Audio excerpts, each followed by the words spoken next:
El cuello es una región que está constituida desde la zona de la base de la mandíbula, la línea mandibular, ¿no? Y que va a llegar hasta la zona de la línea clavicular, ¿no? Con el límite que tenemos también del borde del trapecio.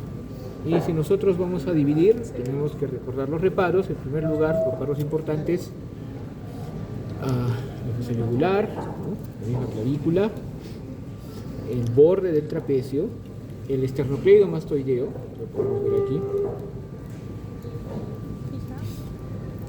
la nuez de Adán, que viene a ser la escotadura del tiroides, ¿no? Tiroides Es el cartílago tiroides, acá están todavía los músculos pretiroideos, de ahí viene el cricoides, pero lo que nosotros podemos tocar en los varones generalmente es la escotadura tiroidea, que viene a ser la manzana de Adán. Y básicamente eso es lo que tenemos que recordar de puntos de reparo externos, porque cuando nosotros ya empezamos la disección, vamos a encontrar la fascia superficial. Si vemos esto a trasluz, van a llegar a ver, sobre todo en esta zona superior, bastantes fibras. ¿Se acuerdan cuando vimos testículo y veíamos también el remaster, ¿no? Que solo eran fibras? Igual, acá estamos viendo fibras, ¿no? Y esas fibras son del platisma. El platisma es un músculo cutáneo que puede estar así como fibras o bien desarrollado, ¿no? De igual manera que casi todos los músculos cutáneos que podemos tener, que son pocos en realidad, ¿no? Otros músculos cutáneos que podemos tener están a nivel de los auriculares, ¿no? Por eso hay gente que puede mover las orejas y gente que no puede. Depende del desarrollo que tenga, ¿no? Entonces el platisma se inserta en la fascia, ¿no? A este nivel y se sigue y se inserta a este nivel y se sigue continuando, si es que es posible. Y si pueden, a ver, vamos a reclinar el platisma, los de acá lo van a poder ver.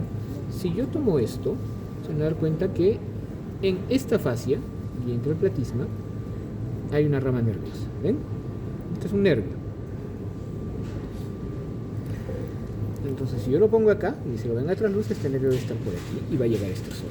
Por ende, ese nervio que estamos tocando, que viene por aquí, sería uno de los nervios transversos cervicales, ¿no?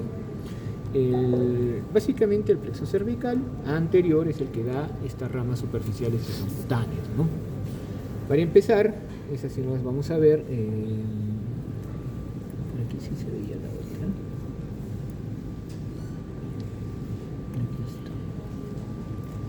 Aquí está el paladar. Y que están en este espesor. Nuestro punto de reparo, mejor para que lo vean, es justamente el esternocleidomastoideo. Y generalmente todas estas ramas, ¿no?, del plexo cervical van a salir por detrás del esternocleidomastoideo. Entonces, la primera y más superior va a venir por esta zona y se va a llamar occipital menor, ¿no? La segunda es un poco más abajo y viene para esta zona, el nervio auricular mayor. La tercera que ya hemos visto es el nervio o los nervios, las ramas de nervios transversos cervicales, ¿no? Una de ellas muy importante, que podemos decir que es la superior, porque se nos tomosa con la rama cervical del nervio facial. Exacto. Y las últimas, que tampoco podemos ver acá, de repente en alguno de los cadáveres que están sin, no sé si vemos, son las ramas supraclaviculares, ¿no? Que no las describen como con un nombre, pero podríamos distinguirlas entre las internas, las mediales, las medias y las externas, ¿no? Y que inervan toda la piel de la cara. ¿Qué inerva las ramas transversas cervicales? La zona del triángulo anterior. Entonces, para eso, sí, ya que estamos aquí, vamos a dividir el cuello en dos triángulos grandes, ¿ok? El triángulo anterior y el triángulo posterior. ¿Por qué les digo grandes? Porque esos triángulos podemos dividir mucho más en otras estructuras. ¿Y por qué me hago todo este trabajo de dividir? A nivel de drenaje linfático, de drenaje venoso, esa es la primera, ¿no? Cada estructura que está acá, sobre todo las viscerales, ¿no? Pues si hablamos de músculos, bueno, pero si hablamos de vísceras, cada estructura se relaciona con cierto nivel ganglionar, de modo que el dividir, por ejemplo, y encontrar que la glándula submaxilar está en un tipo de triángulo, me ayuda a planificar, ¿no? No solo una disección de cuello, en el caso de un cáncer, por ejemplo, sino también el poder identificar, si tengo ganglios en esta zona, de dónde han salido con mayor probabilidad, ¿ok? Dentro de la aparición de ganglios, el cáncer que más ganglios da de cabeza y cuello es el nasofaringio. Se describe que en 60% a 90% de los pacientes que tienen este tipo de cáncer aparecen ya con ganglios en cualquier lado. Pero hay otros que son más específicos. Por ejemplo, si yo encuentro ganglios en esta zona, que es el nivel 6, yo tengo que pensar que el afectado es la tiroides, ¿ya? Y así, etcétera, etcétera. Entonces, por eso para nosotros es importante dividir, ¿ok?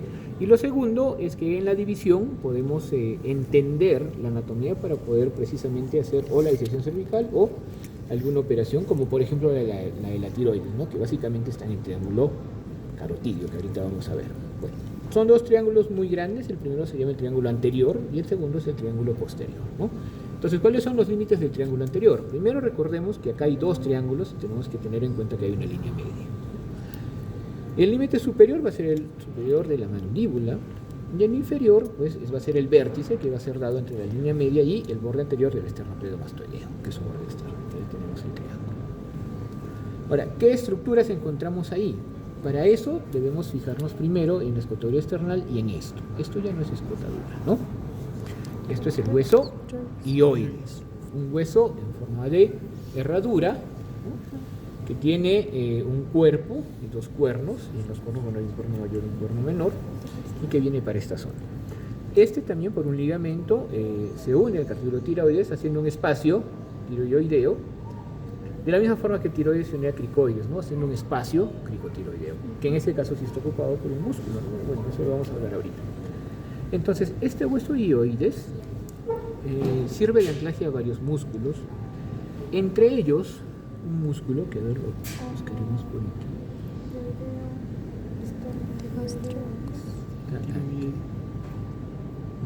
Está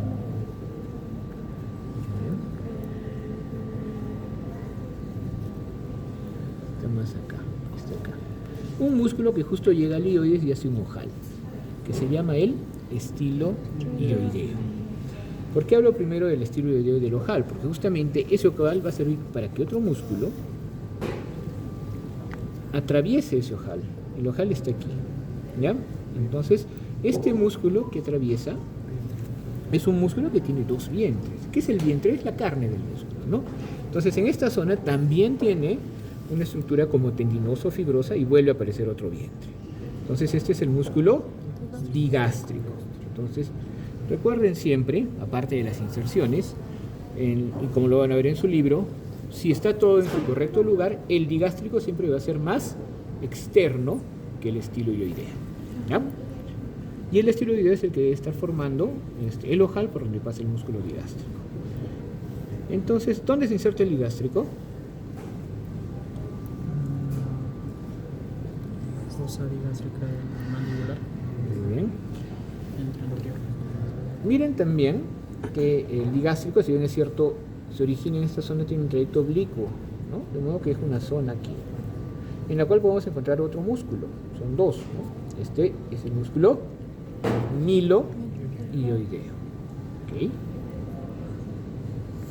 Y abajo del milohioideo tenemos otro músculo más, que podemos ver acá, ¿no? Este es el músculo genioideo, ¿no? Porque este se inserta en la costa inferior y el otro se inserta acá en la apófisis geni, ¿no? No he revisado osteología todavía. Hay que revisar para que tenga un poco más sentido. Obviamente tiene que ser, digamos, más interno, porque la apófisis geni está más interno.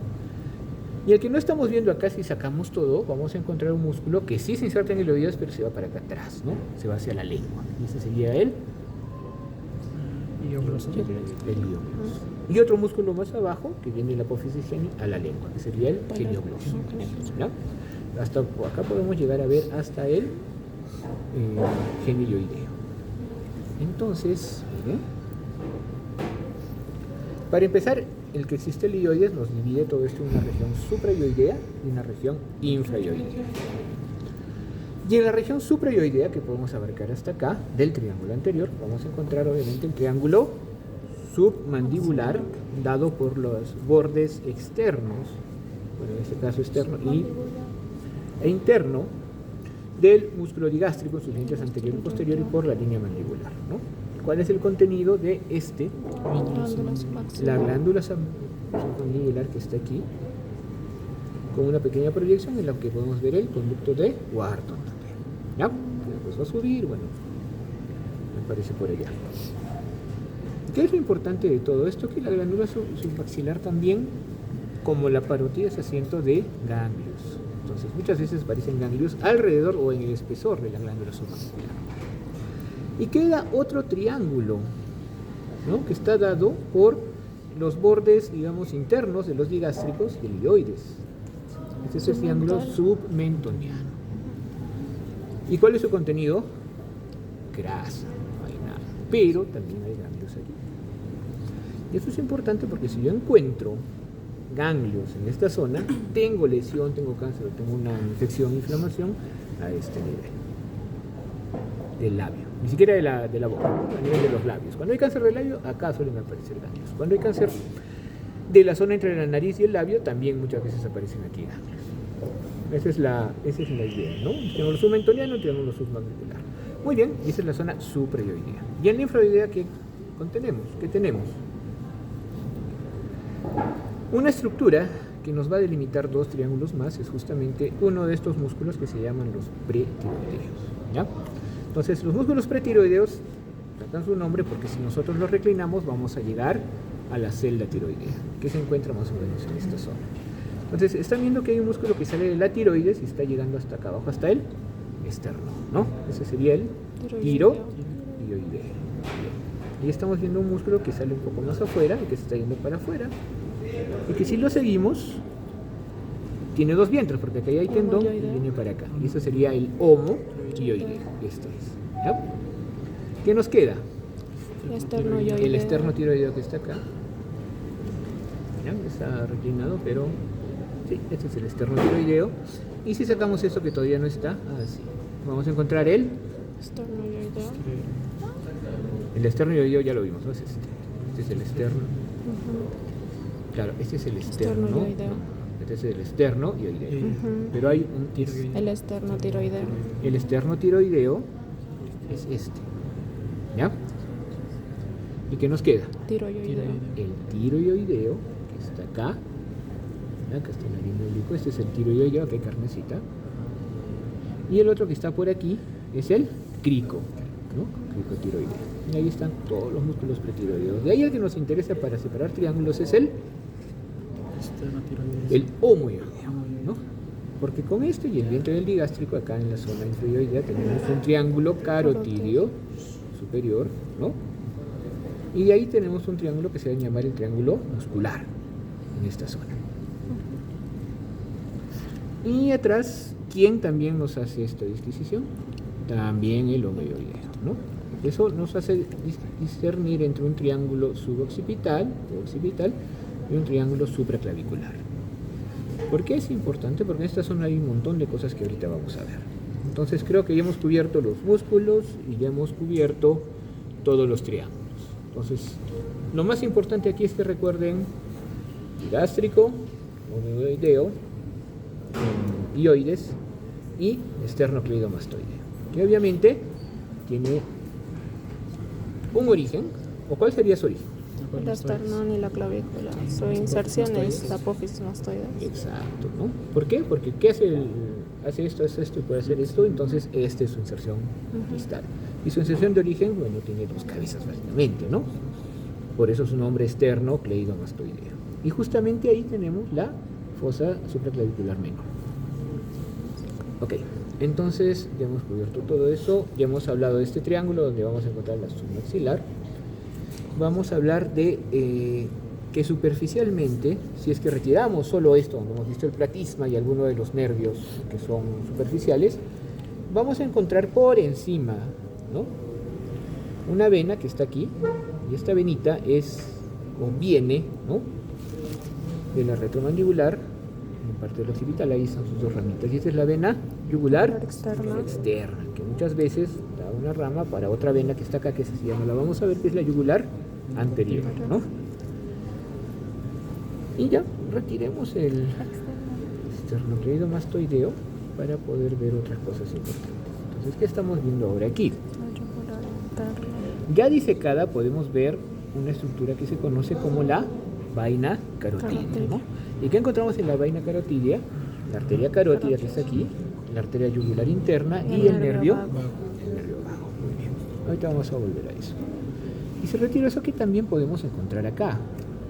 Aparte del vientre posterior del Escalenos. moyoideo, vamos a encontrar los músculos escalenos, ¿no? Todos nacen de diferentes vértebras, apófisis, y van a llegar hacia las costillas, ¿no? El anterior y el posterior a la primera, y el posterior más abajo. Entonces, ¿qué ha pasado aquí? Este es el escaleno anterior que está seccionado.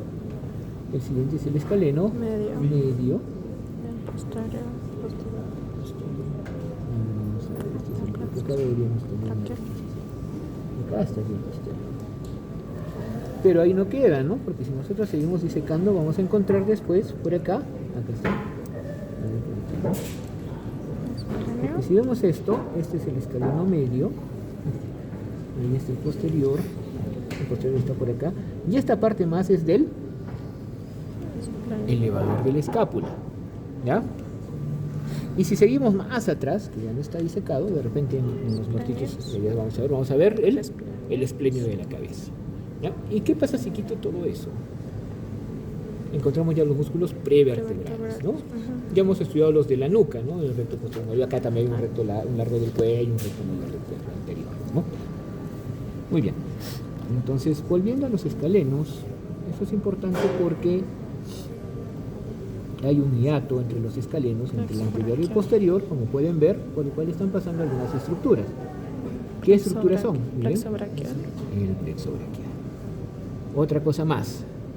Por delante del escaleno anterior pasa un nervio que es el nervio frénico. Muy bien. ¿Se acuerdan cómo distinguir en esta zona el nervio frénico del vago, ¿no?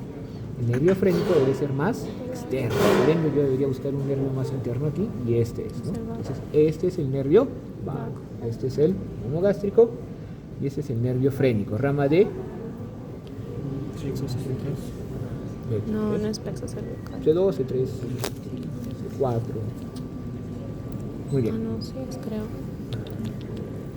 Sí, así es. Y aquí estaba la yugular. La que sí está conservada es la carótida, que pueden ver aquí, ¿sí? Esta es la arteria carótida. Está llegando hasta aquí, como pueden ver. Y la arteria carótida está llegando a un... ¿Ahí hay tronco o no hay tronco? Del tronco. Sí, cuando hay callado no hay tronco. Cuando es derecho, obviamente sí hay tronco. Estamos llegando al tronco y por eso tenemos aquí la arteria subclavia. Que cuál es también la gracia de la subclavia que está pasando en el hiato también, ¿no? Entonces aquí vemos plexo braquial y arteria subclavia también. Muy bien, acá está la carótida y de ahí tenemos que buscar varias ramas. Que no sé si están disecadas todavía. ¿Qué ramas hay que buscar? De hecho, esta es la tiroidea inferior.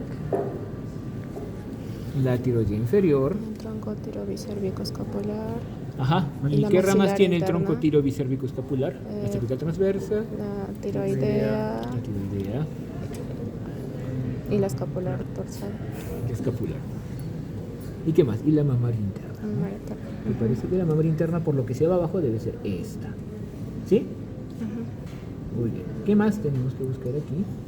Acá hay una que se ha bajado lamentablemente. Y yo estoy muy seguro que esa es la tiroidea, porque esta que estoy tocando aquí es más seguro que sea la vertebral. Claro. ¿Ya? O de repente no era la tiroidea inferior, sino más la cervical ascendente.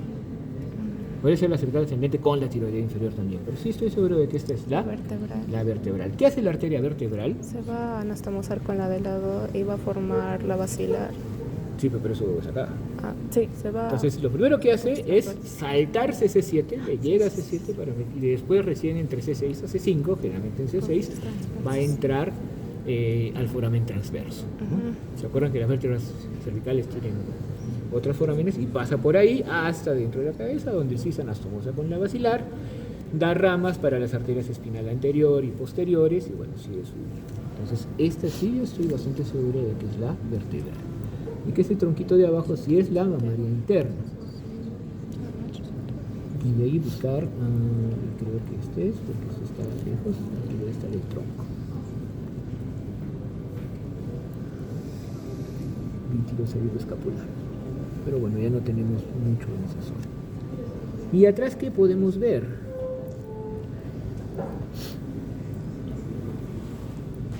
Acá hay ganglios. Interesante. Y en la zona posterior, ¿qué podemos ver? Bueno, lo primero que se tiene que ver son justamente los músculos que ya se han explicado. Lo segundo, ¿qué podríamos ver más? Deberíamos ver el onceavo par, ¿no? El nervio espinal accesorio. Tiene dos orígenes. Estos dos orígenes se unen dentro de la médula, o sea, el origen espinal pasa por dentro de la médula hasta unirse con el origen craneal. Y después de eso vuelve a entrar al tronco, vuelve a entrar al cráneo por el foramen magno y vuelve a salir por el foramen yugular. Entonces deberíamos mostrarlo bien atrás. ¿Y qué va a hacer este nervio espinal? Nervio del trapecio y al esternocleidomastoideo. Entonces, hay una posibilidad que está yendo al trapecio y hay una posibilidad de que este sea el nervio espinal. ¿Qué nos quedaría por ver importante de aquí? Hemos hablado del décimo par, ¿cuál es? Ya, ¿cuál es el 11? ¿Y cuál es el 12? El hipogloso. ¿Por dónde pasa el hipogloso? Aquí, ¿no? Entonces busquemos, ¿por qué? ¿Qué estoy buscando ahora? La asa cervical.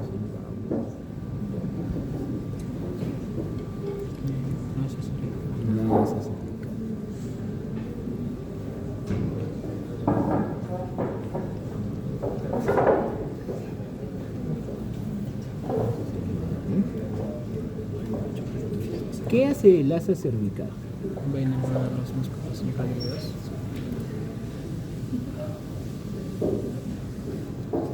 Exacto. ¿Y qué músculo inerva el asa cervical de forma directa? El tiroideo. El esternoioideo y el homoioideo. El homoioideo. Miren, acá está el homoioideo. Está inervado. Entonces,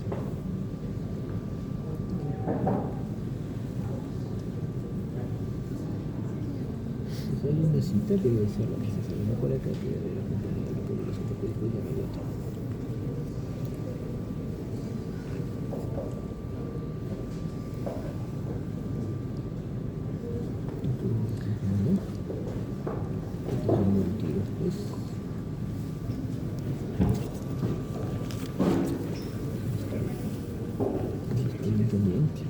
Entonces, este es el asa. ¿Sí? Justo el asa está para el homoioideo.